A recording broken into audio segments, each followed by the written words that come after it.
මේ වීඩියෝ එකේ කතා කරන්නේ ඔයාලගේ IELTS වල reading and listening කියන exams දෙකේ band score එක කොහොමද calculate වෙන්නේ කියන එක. හරි. එතකොට ඔයාලගේ listening and reading කියන papers දෙකේම සම්පූර්ණයෙන්ම questions 40ක් තියෙනවා. ඒ කියන්නේ reading paper එකේ questions 40ක් තියෙනවා. listening paper එකේ questions 40ක් තියෙනවා. එතකොට ඔයාලට මේ ලකුණු දෙන්නේ 40න් කොච්චර questions ප්‍රමාණයක් ඔයාලා හරියට answer කරාද කියන එකත් එක්ක තමයි ඔයාලගේ final band score එක හැදෙන්නේ මේ listening and reading කියන exams දෙකේදීම. එතකොට ඔයාලා answer කරන එක correct answer එකකට ඔයාලට එක ලකුණ ගානේ හම්බ වෙනවා. එතකොට ඔයාලට 40න් කීයක්ද එන්නේ කියන එක ඒක අනුව තීරණය වෙනවා 40න් 30යිද 40න් 35යිද 40න් 20යිද කියන එක මත තමයි ඔයාලගේ listening and reading කියන papers දෙකේම final mark එක calculate වෙන්නේ. right. එතකොට reading exam එකේදී ඔයාලා දන්නවා IELTS academic reading exam එක තියෙනවා IELTS general reading exam එක තියෙනවා. එතකොට සාමාන්‍යයෙන් IELTS general reading exam එකේ ඔයාලා දන්නවා general reading exam එක පොඩ්ඩක් lazy academic reading exam එකට වඩා. එතකොට ඒකට general reading exam එකට වෙනම band score table එකක් තමයි පාවිච්චි කරන්නේ. ඒ වගේම IELTS academic කරන අයගේ reading paper එක mark කරන්න වෙනම band score table එකක් තමයි use කරන්නේ. ඒතර ඔයාලට මේ පළවෙනියටම පේන table එකේ තියෙන්නේ IELTS academic exam එක කරන අයගේ paper එක mark වෙන්නේ කොහොමද කියන එක. එතකොට ඔයාලා ඒ තියෙන questions 40න් 40න් හිතන්න 19ක් හරි ගියොත් එහෙම right 40න් 19ක් හරි ගියොත් ඔයාලට band 5.5 එකක් එන්නේ. ඒතර ඔයා 40න් 23කට වඩා 23ත් 26ත් අතර ගානක් හරි ගියොත් එහෙම ඔයාලට band 6 එකක් ගන්න පුළුවන්. ඒ වගේම ඔයාලා 40න් questions 27කට වැඩිය 27ත් 29ත් අතර ගානක් correct answers ගත්තොත් band 6.5 එකක් හම්බ වෙනවා IELTS academic කරන අයට reading paper එකට. ඒ වගේම ඔයාලට band 7 එකක් ගන්න ඕන නම් ඔයාලට 40න් questions 30ක් හරියට answer කරන්න ඕනේ. ඒතර ඒ වගේම ඔයාලා higher score එකකට යනවා නම් band 8 එකක් ගන්න ඔයාලට 40න් 35ක් 36ක් වගේ ගානක් questions හරියන්න ඕන. ඔයාලා academic reading කියන paper එකට band 8 එකක් ගන්නවා නම් ඒ වගේම ඔයාලා band 9 එකකට යනවා නම් ඒ කියන්නේ full score එකක් ගන්නවා නම් 40න් 39ත් එහෙම නැත්නම් සම්පූර්ණයෙන් 40න් 40ම questions හරියන්න ඕනේ. අතන මෙතනදී තියෙන වැදගත්ම දේ තමයි ඔයාලගේ answers වැරදෙන answers වලට ලකුණු අඩු කරන්නේ නැහැ. ඒකින්ද ඔයාලා හැම question එකක්ම attempt කරන්න. ඔයාලගේ answer එකක් වැරදුනා කියලා ඒකට ලකුණු අඩුවීමක් වෙන්නේ නැහැ.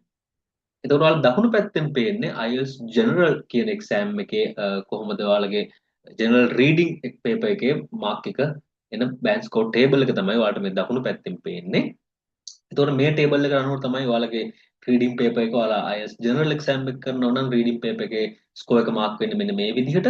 එතකොට ඔයාලට සාමාන්‍යයෙන් band 5.5 එකක් ගන්න ඕන නම් general exam එකට ඔයා 40න් 27ක් questions හරියට answer කරන්න ඕනේ. එතකොට band 6 එකක් ගන්න ඕන නම් ඔයා IELTS reading paper එකට general කරන කෙනෙක් නම් general training කරන කෙනෙක් නම් ඔයාලට questions 40න් 30ක් හරියන්න ඕනේ band 6 එකක් ගන්න. ඒතර ඒ වගේම band 6.5 එකක් ගන්න questions 32ක් 34ක් අතර ප්‍රමාණයක් ඔයාලගේ හරියන්න ඕනේ. සාමාන්‍ය band 7 එකක් ගන්නවා නම් ඔයාලා 40න් 35ක් හරියන්න ඕනේ. ඒ කියන්නේ 5යි ඔයාගේ ඔක්කොම questions වලින් වරදින්න පුළුවන්. ඔයාලට band 7 එකක් ගන්න ඕන නම්. ඒතර ඔයාලා band 8 එකට යනවා නම් ඔයාලට questions 3යි උඩරින් වරදින්න පුළුවන්. ලකුණු 37. ඒ කියන්නේ questions 37ක් හරියන්න ඕන 40න්.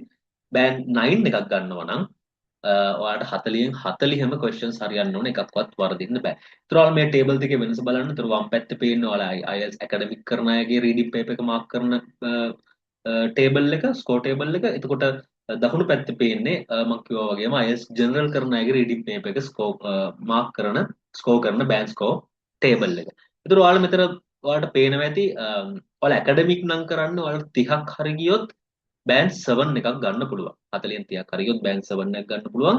හැබැයි ඔයාලා general paper එක කරන කෙනෙක් නම් 35ක් හරියන්න ඕන 40න් band 7 එකක් ගන්න. ඒතකොට මේ වගේ පොඩි difference එකක් තියෙනවා ඔයාලගේ exam එකේදී general training ද academic ද කරන්න කියන එකත් එක්ක ඔයාලගේ වෙනස් වෙනවා. ඒකේ ප්‍රධානම හේතුව තමයි general training කරන අයගේ paper එක පොඩ්ඩක් lazy academic කරන අයගේ paper එකට වඩා section 1 section 2 එහෙම වෙනස් ඇකඩමික් පේපර් එකට වඩා ඒකත් එක්ක තමයි මේ වගේ ලොකු correct answers ප්‍රමාණයක් ඕන වෙන්නේ ඔයාලට බෑන්ඩ් ස්කෝර් එකක් high බෑන්ඩ් ස්කෝර් එකක් ගන්න. ඒතර IELTS listening paper එක ගත්තාම listening paper එකේ කිසිම වෙනසක් වෙන්නේ නැහැ.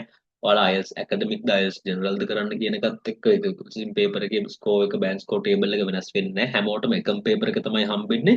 ඒතර score එක calculate කරන්නෙත් එකම විදිහකට. ඒතර සාමාන්‍යයෙන් ඔයාලට band 5.5 එකක් වගේ ගන්නව නම් questions 18ක් අඩුම හරියන්න ඕනේ 40න්. ඒතර questions 18ක් හරි ගියොත් තමයි ඔයාලට band 5.5 එකක් ගන්න පුළුවන්.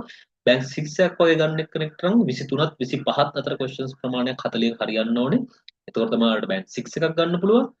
6.5 එකක් වගේ ඔයාලා ටාගට් කරනවා නම් 40න් 26ක් අඩුම හරියන්න ඕනේ. ඒ කියන්නේ සාමාන්‍යයෙන් ඔයාලට questions 14ක් වගේ වරදින්න පුළුවන් ප්‍රශ්නයක් නැහැ.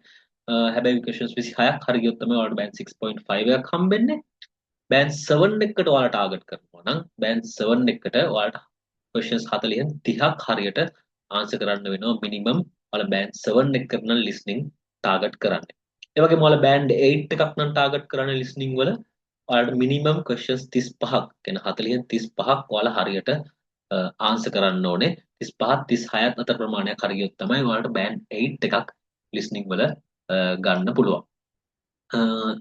එතකොට ඔයාලගේ ඔයාලට ෆුල් ස්කෝර් එක එහෙම නැත්නම් බෑන්ඩ් ස්කෝර් 9 එකක් ගන්න ඕන නම් 9 එකක් ගන්න ඕන නම් ඔයාලට අඩුම questions 39ක් හරියට ආන්සර් කරන්න ඕනේ මේ listening paper එකේ. ඒතකොට මේ listening exam එකෙත් negative marking නැහැ. ඒ කියන්නේ ඔයාලට වරදින questions වලට ලකුණු අඩු කරන්නේ නැහැ.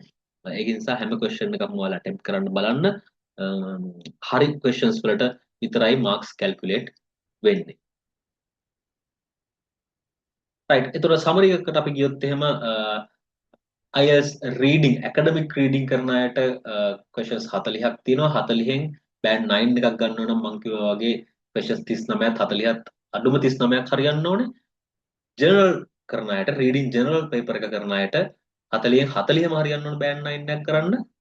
listening paper එක කරන අයට listening paper එක වෙනස් වෙන්නේ නැහැ. ඔයාලා academic ද general ද කරන්න කියන එකත් එක්ක listening paper එක කරන අයට questions 39ක් හරියට ආන්සර් කරන්න ඕනේ බෑන්ඩ් 9 එකකට වගේ ෆුල් ස්කෝර් එකක් ගන්න ඕන. ඒතර ඔයාලට ප්‍රධාන වශයෙන් දැනගන්න තියෙන්නේ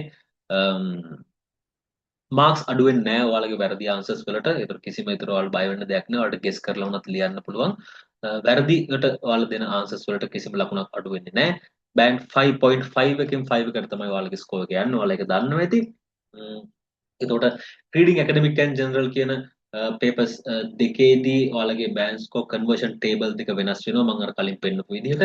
හැබැයි listening exam එකේදී ඔයාලට එකම paper එකක් එන්නේ එකම band score table එකකින් තමයි ඔයාලට ලකුණු හම්බෙන්නේ.